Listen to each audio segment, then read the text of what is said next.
As of April the 20th, 3 people have been fired from Trump's cabinet. I kind of see a pattern here. 2, you could say it was accidental, but 3?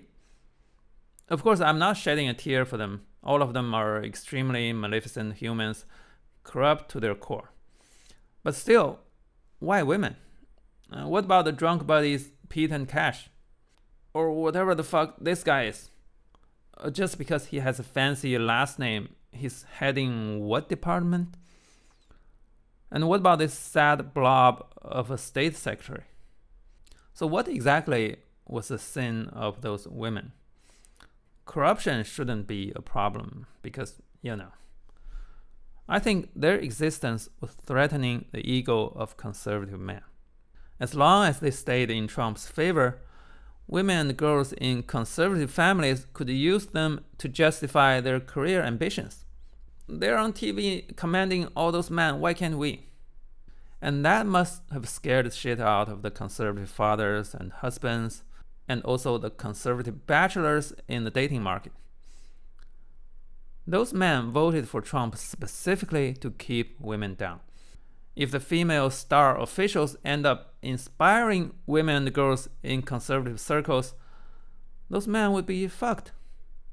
In the past, they could just talk shit about Kamala or Hillary to their heart's content.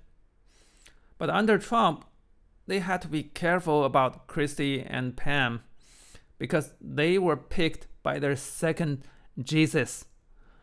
It's hard to convince women in their circles not to imitate the ambition of those female cabinet members. So I guess here's what happened.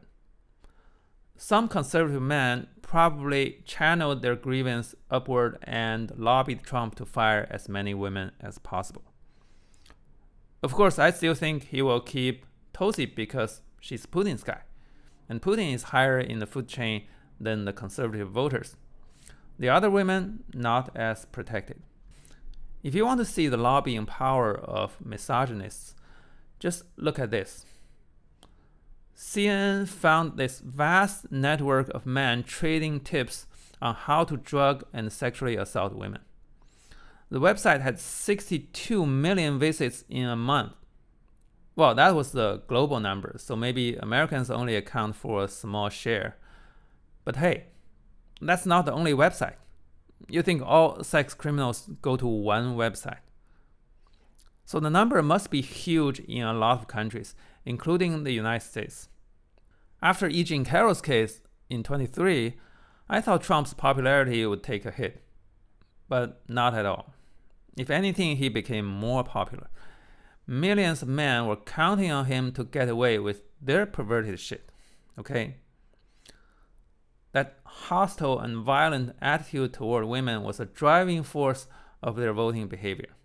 The abusive husbands, the Proud Boys, the teenage army of Nick Fuentes, and of course the wealthy class whose only sex appeal is money.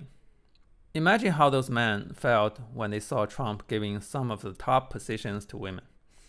They must have felt threatened and betrayed because the conservative ladies they had been planning to dominate and abuse now started to think about law school. Trump probably knew that. He didn't want to appoint that many women, but the problem is the men in his circle were even less competent. He simply couldn't find any remotely qualified men. He almost nominated this guy, Matt Gaetz, as the Attorney General, and even the Senate Republicans couldn't stand that guy. That's why he asked Bondi to save the day. And now that Bondi is gone, he had to replace her with his former personal lawyer, Todd Blanche. That's the best he could do. And Kristi Noem?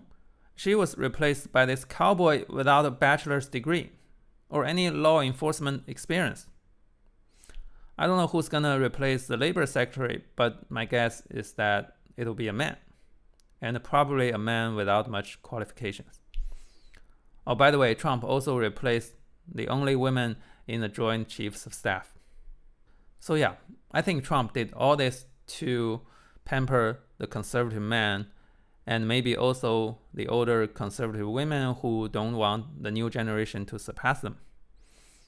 It's a rational strategy for them. But in case any younger conservative women come across this video, I sincerely implore you to think about what Trump is doing to you. He's killing your chance on behalf of the pissed and wife beaters.